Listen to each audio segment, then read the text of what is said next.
Awesome. Thank you, Leo. And good morning, everyone. It's good to be back. Please forgive the massive dark bags under my eyes. I'm a little sleepy, but I'm going to quit complaining about that. Today we're going to talk about living a happier, more fulfilling life. I think sometimes we get too caught up in, talking about money, talking about finances, talking about business, but sometimes we need to take a step back and realize, there's more to this life than that. And if we can figure out how to live a happier, more fulfilling life, then we're going to perform better at work. We're going to serve more businesses. We're going to be happier. We're going to be better fathers, better mothers, better spouses. So I want to talk briefly today about living a happier, more fulfilling life.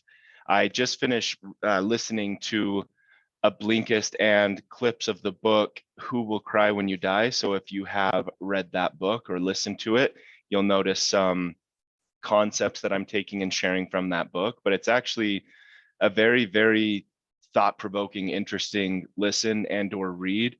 Again, it's called Who Will Cry When You Die? And it's not dark, it's not morbid. When I said that, Marie was like, why are you listening to that? It's all about leaving an impact and how you're going to be thought about, who's going to show up to your funeral, and will they cry because they were happy and celebrating your life, or are they going to cry because of what you never accomplished and the type of person that you were? So here's what I grasped and here's what I took from this book as the key components to living a happier and more fulfilling life.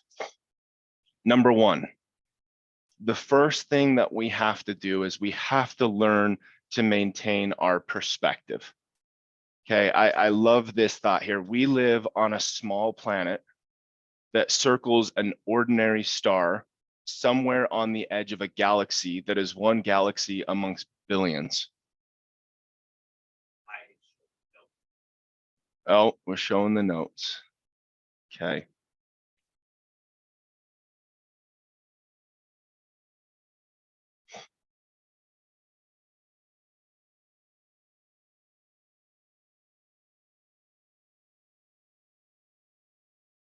Still notes? Yeah, I don't know why it's doing that. Let me try one more thing.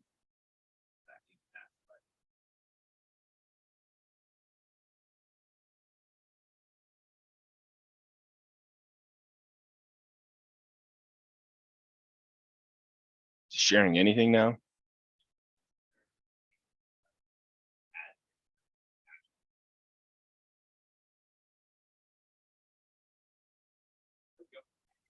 All right. So think about that again. We live on a small planet that circles an ordinary star somewhere on an edge of a galaxy that is one galaxy among billions. Don't take things so seriously. Okay, that's something from the first time I heard that a few weeks ago, as I've started to really get stressed or anxious. Oh, Thomas isn't sleeping. What's going on? I start to take things so seriously. I've had to remind myself of that. We are a teeny planet on an ordinary star, or circling an ordinary star somewhere on a galaxy that is one galaxy among millions. Okay. We've got a couple options that we can take when we're getting frustrated. The example they use is you're rushing to an elevator and you think someone sees you and they don't push the button to hold the elevator. You've got two options. You can stew in your fury, or you can let your goodwill towards others shine out. You have no idea what actually went into that. Maybe they actually didn't see you. Maybe they did hit the button and the elevator didn't work. Maybe they're going through a hard time themselves and didn't want to be around other people. You get to make that choice if you are going to stew in your fury or let your goodwill towards others shine out. Like I said, you have no idea what others are going through. You cannot control how others are going to act, but what you can always control is your perspective, how you're going to act. And you can do that positively or negatively. But remember, you're on a small planet that circles an ordinary star somewhere on the edge of a galaxy that is one galaxy among millions, billions. Don't take things so seriously. The second key component of this that I broke down as the key to living a happy, more fulfilled life is to create self-discipline. Self-discipline is the ability to control one's actions and make oneself do things that should be done, even if one does not feel like doing them. Okay, life is not about doing what you want to do every second of the day. There'd be no purpose with that life. Sometimes we have to do things we don't want to do. But the keys to self-discipline that they break down in this book, number one, set specific goals for yourself so that you can stay motivated.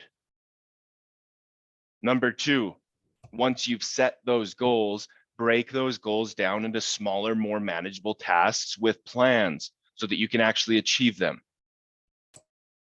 Number three, once you set these goals, figure out how you're going to track your progress. Number four, this one is so important that oftentimes we forget because maybe we're a little bit embarrassed about what our goals are. Maybe we're self-conscious about admitting to people we want to lose weight, whatever that may be. Find someone to hold you accountable. That is huge because as human beings, for whatever reason, we hold ourselves more accountable to other people than we do ourselves. So find someone that will hold you accountable, and then practice self-control and learn to make decisions with a long-term perspective. This one is so important. The concept of if it's a good decision today, it'll likely be a good decision tomorrow. Practice self-control. And then lastly, take care of yourself. In order to have self-discipline, in order to achieve our goals and to be held accountable and to practice self-control, we can have all the willpower that we want. But if we don't take care of our bodies, if we don't get the kind of sleep that we need, if we don't have the right diet, if we don't exercise, none of it will matter. Okay, taking care of your body is imperative to having a sharp mind. The next thing here is to be honest. And they talk about in this book the importance of being completely honest, not just with the big things, but with the little things, the tiny little fibs, because those tiny little fibs get you comfortable with lying. And before you know it, you're comfortable telling the big lies. And it's second nature. And oftentimes you don't even realize you're telling the big lies. And that's scary. That's a very scary thought there. But being honest is a habit. And it's a habit that leads to a happy life. Being dishonest leads to others deeming you unreliable. So a challenge that I have to everyone is commit to total honesty for 1 week. And I would imagine overall we're all pretty honest people, but I mean total honesty. Not even the slightest little fib, the slightest little lie. Just try it for 1 week. Be 100% honest. And every time you tell a little fib, jot it down and correct it. And then I want you to 1 week from today, judge your happiness levels compared to where you're at right now. And who knows the last little fib that you told, that's okay, it happens. But from this point on, for 1 week, commit to 100% honesty, jot down any sort of mishap, any sort of issue that you have, and then let's see how you feel next week at this same time. The next thing here is we need to focus on what's essential. And oftentimes we need to reward ourselves. Life is hard. It's okay to take a break. It's okay to reward yourself. So the concept on this, how many of you feel like days go speeding by? You never have a second to breathe. I feel like that all the time. In fact, I constantly tell Leo, I don't know what's going on. There's no time in the day. Well, that shouldn't be happening. And if that's how you feel, something needs to change. And what needs to change is, number one, you need to prioritize things and have the ability to accept help. Okay, create a plan to practice these things and follow it with extreme focus. Schedule meaningful breaks. Our minds are not meant to go 100 miles an hour, 8 to 9 hours a day. It is very, very important that you take breaks. And they even talk about the importance of scheduled breaks. And even more important than that word there, scheduled, meaningful. Okay, we can take a break and use our break to get on social media, or we can take our breaks and watch something on YouTube, or we can take our breaks and meditate and go in a quiet room and think about ourselves and our families and things that we want to accomplish. And I can tell you right now, there is a lot of research and legit studies that show the difference between meaningful breaks and just stopping your work for a little bit. Okay. But what it comes down to ultimately, you need to prioritize what is important to you, and you need to schedule meaningful breaks throughout the day. The next thing, and there's, I think, 2 more, but this was a chapter that I loved. Imitate children and relearn to love your life. How many of you have seen a young child eat a peanut butter and jelly sandwich? You'll notice that they don't eat the parts of the sandwich that they don't want to eat. Oftentimes, many times with a child eating a peanut butter and jelly sandwich, they leave that crust behind because a child knows what they like. A child is in touch with how they feel, and a child isn't going to eat something that doesn't make them feel good. Children have an unapologetic liking for what gives them joy. Okay, now as adults, yes, we have tasks that have to be done. We have to pay bills. We have to do our taxes. We have to scoop the dog shit, whatever that may be. But why are we giving them more energy than they deserve? Okay, yes, do the things that have to be done. Be a responsible adult. But as soon as that's done, focus your energy on what brings you joy. Imitate the child. Learn to love life. Do things that you want to do, and don't let others push you into these things that make you uncomfortable. Again, take the time to focus on what you want and what you love. Imitate children and relearn to love life. So my take on that is eat your bread like a child.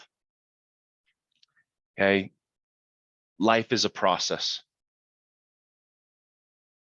Now, oftentimes in this process, we get, especially this time of year, so consumed in setting goals, and setting goals is important. But this really hits so hard that we don't toast to running the marathon. We toast to everything that occurred between now and the time that we ran that marathon. It's the process of achieving these goals that allows us to actually grow and allows us to mature. So as you're setting goals, really be thinking of what kind of process is it going to take for me to achieve that goal? And is that the kind of life that I want for myself? Is achieving this goal, is the process that I'm going to go through really what's going to bring me success, right? It's not about losing 20 pounds. It's about going to the gym and committing to that and doing that day in and day out. That helps you grow, that helps you mature. We've got to be willing to recognize these areas of weakness and then be willing to act on them. We've got to become self-aware. There's no way we're going to achieve these goals and get through the process if we can't become self-aware, if we can't find our weaknesses, and we can't be willing to act on them. It takes a lot of humility to accomplish goals. Okay. The last, actually second to last thing here to remember, an important aspect of finding and having a happy, fulfilling life is you have to understand that time is a commodity. Okay, I noticed in this book that it keeps coming back to how we're using our time, how we're taking advantage of our time. Okay, there's a whole section on this called Time is a Commodity. I put things a little out of whack, I apologize, so we're gonna pull them all up. But this question is asked again. Do you feel like you constantly have no time to do the things that you want to do for yourself? Are you constantly saying, oh, there's no time, there's no time? I never get to spend time with my children. I never get to go to the gym because there's no time. My guess is that 99% of you that are constantly saying there's no time, if we pulled out the analytics on your phone, we would see that you found the time. But the problem is that you found that time on social media, that you found that time on YouTube, that you found that time doing things that aren't fulfilling to you in your life. Wasting time on things that are unfulfilling makes you feel like there's a lack of time. And it doesn't allow you to do things that make you feel happy. Okay, time management is an imperative step to happiness. Now, I found a really cool app because I actually spent significantly more time on social media than I thought I did. And it was very upsetting to me because I've always been so big on this. There's a really cool app called Off Screen.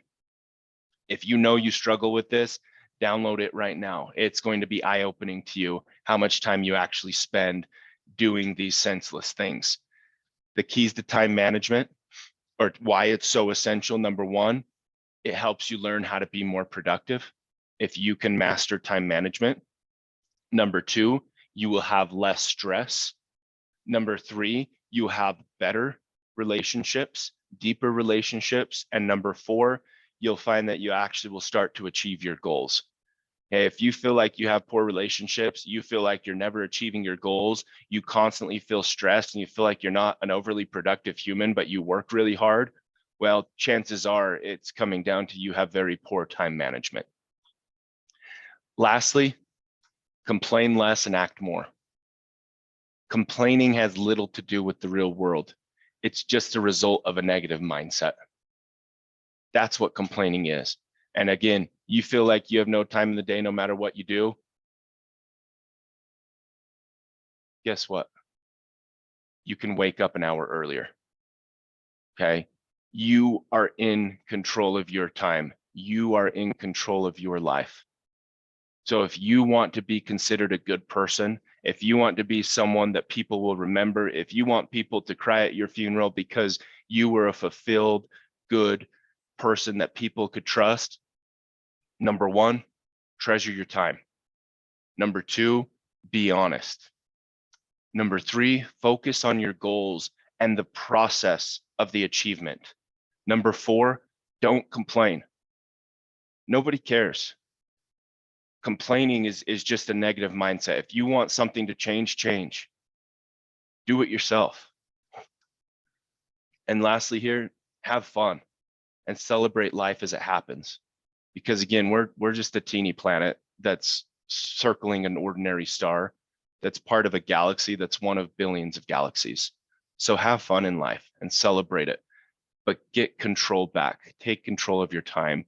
Be honest, set goals, enjoy the process of achieving those goals, quit complaining, and again, have fun. So that was my training. That was a breakdown of a book that I thought was awesome. I gained a lot of perspective with it.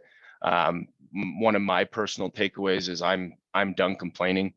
I find myself doing that a lot more, especially having a son while having a 16-month-old. I've liked to pretend like my life is really hard, and maybe it is, but complaining's not going to do anything about it.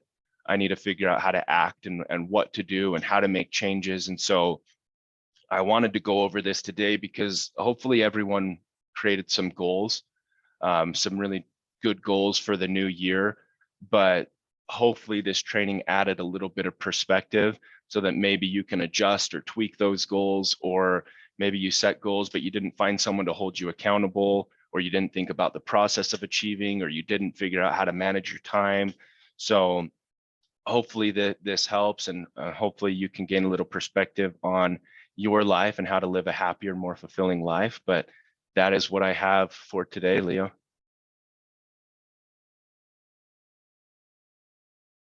Guys, what an amazing, eye-popping, great attention and theme focus for all of us going into 2023. I want to invite everybody to kind of share, your takeaways and what really impacted you, because so many value bombs that Ty just shared there. I think for me, my takeaways are going to be just how you manage your time That is probably the number one excuse we hear from ourselves, from clients, from people we, our friends and family, is we don't have the time. And if you actually look at the 24 hours you have in the day, the 168 hours you've got in a week, even if you allocate 8 hours a day for sleep and 2 or 3 hours for eating and getting ready, and even time to work out, I mean, there is more time there for you to have personal development. And I think the other big takeaway I'm going to put in there is, yes, you can manage your time so much better. And part of that key is just some time by yourself. Whether it's, walking out the building, sometimes you guys see me, I'm going for a walk around the building, getting outside in nature and just walking around for 10 or 15 minutes without being plugged into a device is extremely impactful.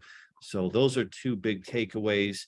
You can manage, we can all manage our time proactively instead of reactively.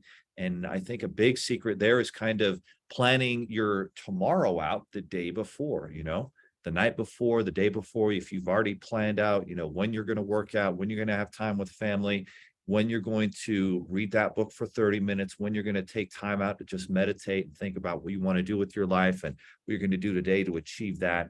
Those are huge, impactful things that will pay massive dividends. So just want to encourage you guys all to, pop up here and share what some of your takeaways were, and what actions you're going to take to, live a happier, more fulfilling life here in 2023.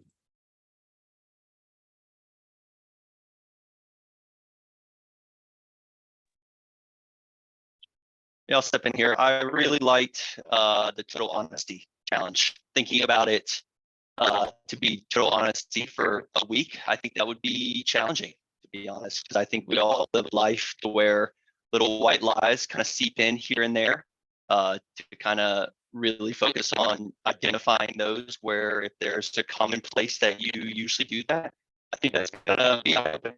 So I definitely said that would probably be the top takeaway. I'm excited to try that.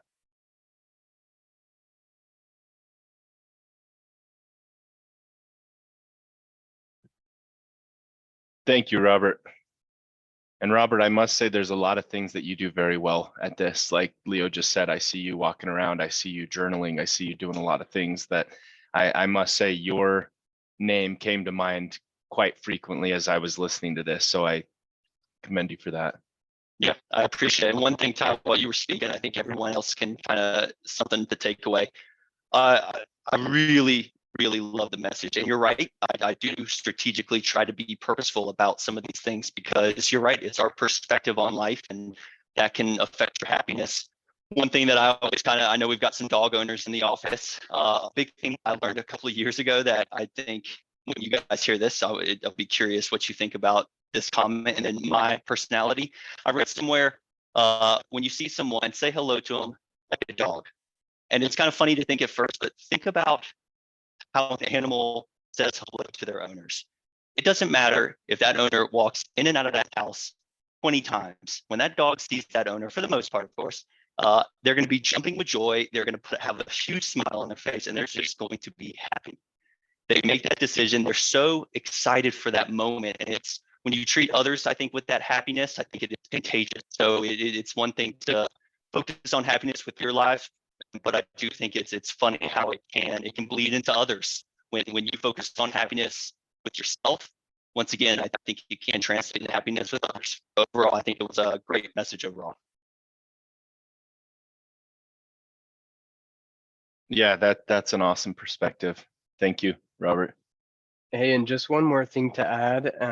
This kind of goes hand in hand with a video I was watching last night, about not being too hard on yourself. And so there was this Olympic runner, and she did her last training before the Olympics, and she didn't hit the splits that she was supposed to hit. She's kind of beating herself up over it. And her trainer, who's also an Olympian and gold medalist, said, "That's okay. Just remember the rule of thirds." And she asked what the rule of thirds was, and he broke it down basically when you're chasing a big goal. And so this is more applicable in the office, in your profession. When you're chasing a big goal, you're supposed to feel good a third of the time, right? If you're feeling good all the time, there's probably something that you're doing wrong. You're not getting it as far out of your comfort zone as you should. You're not pushing yourself. And so a third of the time you should be feeling great. Third of the time you should be feeling okay. And then the other third would be feeling crappy, right? So for this Olympia, it really struck her that not to be so hard on herself. A third of the time, it's all right to feel great, but what we're doing is stepping out of our comfort zone. We're pushing ourselves to achieve things we probably haven't ever achieved, and so part of that journey is feeling just okay, or even feeling crappy part of the time. So just remember the rule of thirds, and don't be so hard on yourself when you're not in that third where you're feeling great.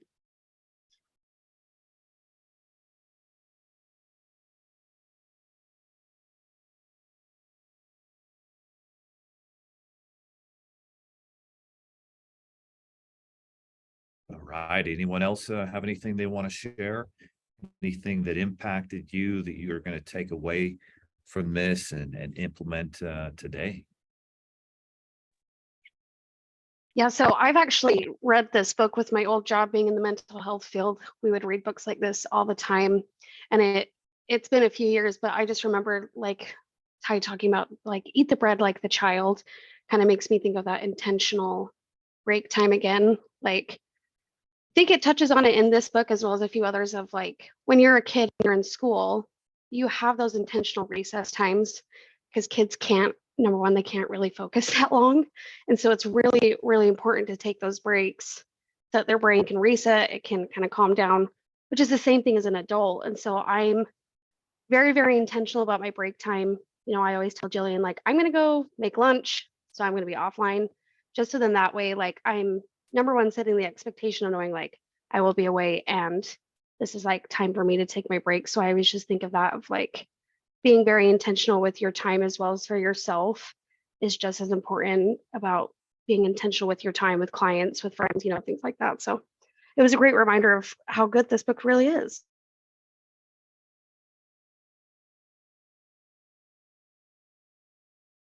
Great share, Jada. Super important stuff there, especially the meaningful breaks.